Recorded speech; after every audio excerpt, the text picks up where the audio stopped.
Oh, okay, Nightmare Alley. Let me try this one. Let me see. Let me try a different voice. Let me see which one will work for this. Oh, it's based on a. Just so before I get into my description, this is based on a book. I know you love me when I say that. It's also a remake. I didn't know this was a remake of a movie from 1947 that had Tyrone Power in it. Really? So I'm gonna go back and watch that one. Let's go back and pull that one up. An ambitious. Let me try. Okay, I like that one.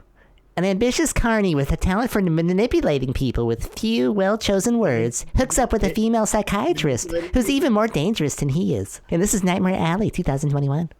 All right, I don't know what that voice was, but okay. Guillermo del Toro wrote and directed this. Well, he wasn't. He was one of the writers. I think there were like 4 or 5 writers, but anyway. Yeah, he directed it. Yeah. It looked great.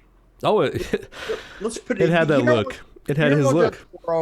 Guillermo del Toro just cannot make a bad looking film. Nope. Well, I don't know. What about his early stuff?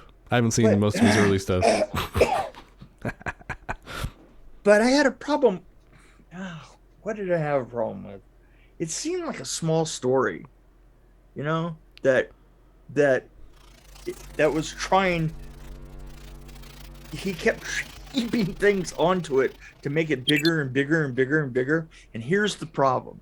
The problem is that I knew from the moment that they introduced us to one of the characters that he was going to wind up being that character. That there's just no way that he could, there's no reason for him to introduce that character to us if he wasn't going to become it, right? Well, why is that a problem? They do that in horror movies. Hey, they'll bring the guy in that you know is going to die in 10 seconds. I know. It's like it was a Star Trek, and the guy was wearing a red outfit.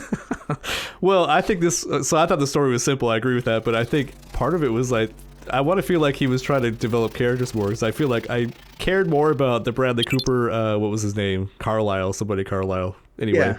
Stanton Carlisle. But I felt like I cared more about him than I did about Bruce. You know, about the last movie we did, Army of Darkness. Right. Like I didn't really care about anybody. But this one, I feel like he was doing more character development. It was a very simple story. I mean, it was just like a carny who's like manipulating people, making money off of them, and then he meets somebody that you know is going to be. And everything gets bigger and yeah. But I kind of liked how it developed, and I don't think I really loved it the story wise, but I loved how it looked, and I loved how the characters were developed, and I mean I liked a lot of stuff about it, but I guess I feel the same way about like you do. It's like I feel like it was a little too simple for Guillermo del Toro. There's no twist. There's no really big twist in there. Yeah, there's no big twist. I kind of knew exactly where it was going, and it like didn't ever break out of like kind of this particular mold, you know? Well, there were points where you wanted there to be a twist. Like they came to visit him in a hotel room and I was waiting for something to happen. They could have, you know. Well, you know what? Here's the thing. Here's what I kept thinking. This is the Sting to a certain extent. It's sort of like it's sort of like a caramel. Yeah. Figure yourself out, would you? Yeah. Okay, that's better. It's sort of like the Sting, but even the Sting had that kind of initial problem of it didn't have the essential double cross in it, right? Right. And that was the thing that bothered me about this is it was straightforward and there were so many opportunities for it to be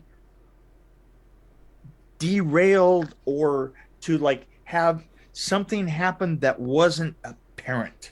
I guess that's what it was. Is like if you saw something like you know, like a double cross film, and there's an underlying theme in it that you don't see, right? I kept expecting to see like you're surprised. You have to be surprised about something. Yeah, that's exactly it. And I kept expecting that to come along. And this is a film noir, or they're trying to be film noir, but right. It's not quite there. Yeah. There wasn't that undercurrent of things happening that you don't know about, right? It's like it was all super hyper apparent and it's right there, you know, and you saw everybody that was double crossing everybody. It was right. It was sort of like watching me. It was sort of like watching Penn and Teller explain a magic trick, right? Well, and then the big double cross, you knew it was going to happen, so it was like, oh yeah, okay. Yeah. And he said, oh yeah, well, There we you know. go. And then you knew the other guy, that you knew what he was going to do to the guy, the other guy doing that thing to the guy, then the girl Right. doing that thing and doing, you know. And then as soon as he like gets on the train and all the rest of that, you're like, oh well, he's headed for the thing with the thing. Yeah. And the girl's going to the thing again to see the thing, Yeah. the people, the things, Like, you know. it's Mighty Zelda or Zora or whatever, and you're like, oh my god, this is exactly on the surface. This is exactly what it is, and there is no, underlying. This feels like an average movie for Guillermo del Toro. Like, look at Shape of Water compared to this one. Which, by the way, I think some of the sets look very familiar. Like they were like the ones they used in Shape of Water, like the hallways, the green hallways, and I can see that. It's But I think it's going to be. I don't know why, but I think it will be nominated probably for a couple of Oscars, maybe set design. Yeah, and here's the thing. The thing is it comes down to this: is like he is a brilliant production designer, and the thing is that production design in this case is like the most interesting element. No, exactly. Yeah. Well, yeah. I mean, in costuming, maybe. I mean, I don't know. I thought Bradley Cooper did a pretty good job though with his with what he had to work with. Yeah, the scene with her. There was like there was a scene with her in front of the electrical thing. Yes. Yep. Oh, that was awesome. Yeah. And that was awesome. Yes. Well, the scene where he finds out he's going to be the thing, or they want to hire him to be the thing. Right. That was a great response. I mean, I thought that his performance was good. It kind of carried me through the boring story. I thought that the whole part. It's funny because there was a scene later on, all the way back, where she goes, and she started to talk about like that being shocked in that one machine, right? Yeah. She started to talk about that, and I go, yeah, I'd like to go back and see that scene again too, because that was more interesting. Totally. That's absolutely what I was thinking. I was thinking, oh yeah, well, yeah, that was good. Actually, it's interesting. You got me thinking about that character, because as soon as she was kind of out of the storyline, it got kind of boring for me. Like all of a sudden you're replacing this interesting person from the circus with the other person that's just an evil person. Right. Yeah. Essentially, like I feel like she should have been more part of the story. Like maybe trying to save him. Like, hey, let me help you. I don't know. Yeah.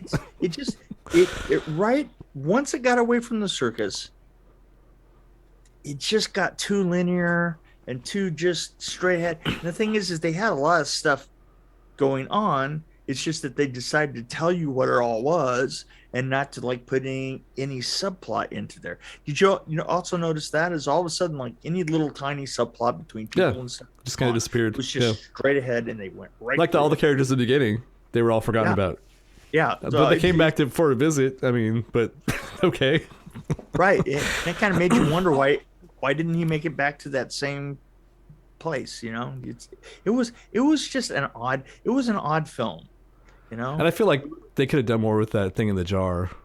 Like, I don't know. I thought that was going to be an interesting plot point, but it wasn't. It was just a prop. There were no interesting.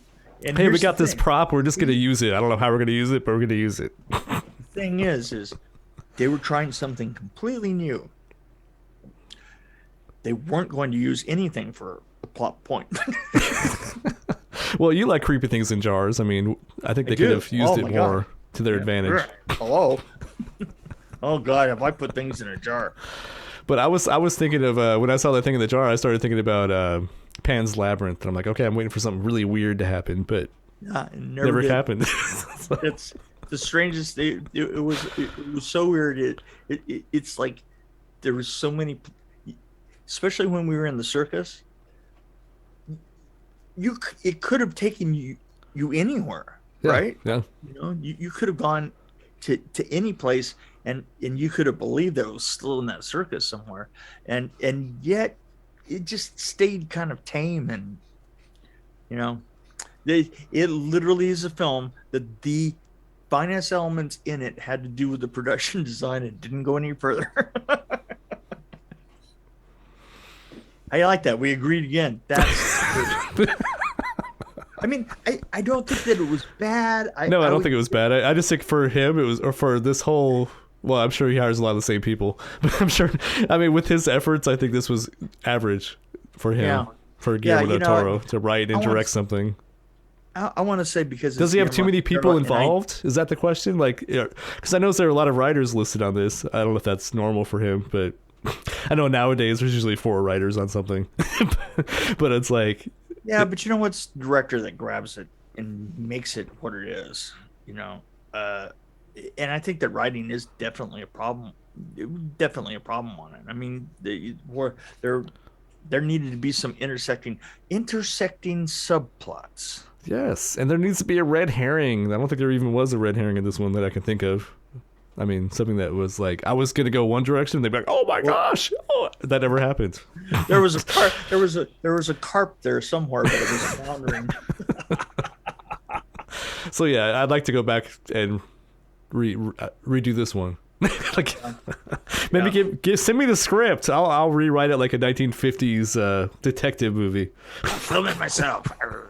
So I'm gonna give it a 2.8 because I figured 2.5 is the middle, and the production design was definitely above par. But yeah, as far as a film, I'm gonna give it the same. I'm just gonna give it the same score because yeah, such a simple version of such a. But I'm gonna be annoyed if I see it like nominated for I mean, maybe best acting, possibly. I don't know, but yeah, I don't know how it could get. Maybe at least nominated for something, but yeah. But if it's just production design, that makes sense. But if anything else, I'll be surprised by. Because there wasn't any like even mind blowing sound design or any like great costuming or anything I could think of. I mean, when you do period, it was kind of a period thing. You can't really do any cool costumes. Even with the circus, there wasn't really anything interesting. Yeah, it was. The more I talk about it, the more I want to bring it down to 2.5. It was what it was. Stop thinking about it. I don't know why I keep smoking, and why is everybody looking at my butt right now? Yeah. Are you okay? I think so. But smoke keeps coming out of me. Okay. But anyway, yeah, this is that one that I tried to use for my background for that Don't Look Up. It's when the day the sky exploded. Yeah. So this is great. So I'm expecting a phone call from a producer today, and it's not a producer it's like an executive producer to a film that I'm already working on, right? And all of a sudden, so I'm waiting for this phone call, and I pick it up, and it's somebody that I know.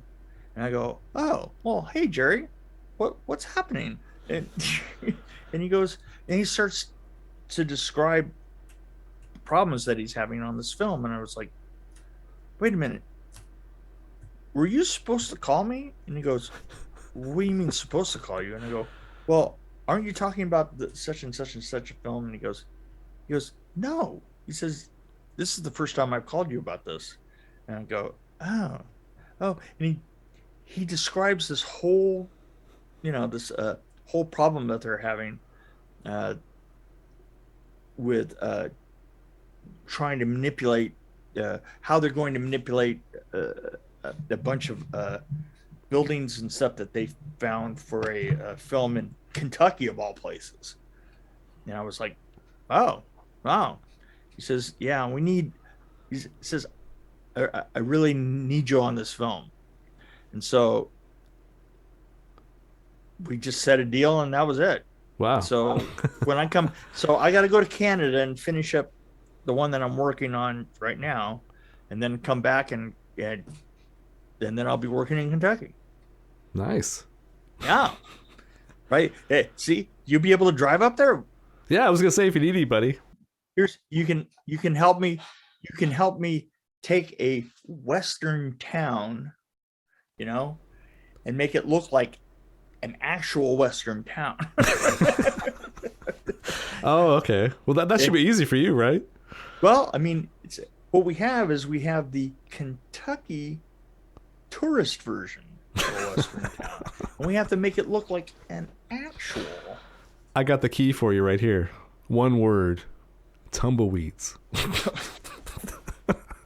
Yeah, and they ain't none of them out here, I tell you that. No, actually, I'm regretting I didn't start that business I was going to start when I was a Kennewick. I was going to turn the whole backyard into a tumbleweed farm and just sell them online. Well, you should have. Actually found somebody online that sells them. Yeah, well, give me that number. And they actually were promoting the fact that they sell to film productions and stuff, by the way. So I was joking about it. I'm like, I'll just Google it, and I found a company that sells them. I'm like, wow, they even paint them. And anybody coming out to the set from LA has to bring a tumbleweed with them. Oh wow, but yeah, no, LA tumbleweeds are too expensive. You need to get them from the Tri-Cities. Yeah, well, that's true, and the fresher. That's right. More water. Okay, so that's it. That's it in a nutshell.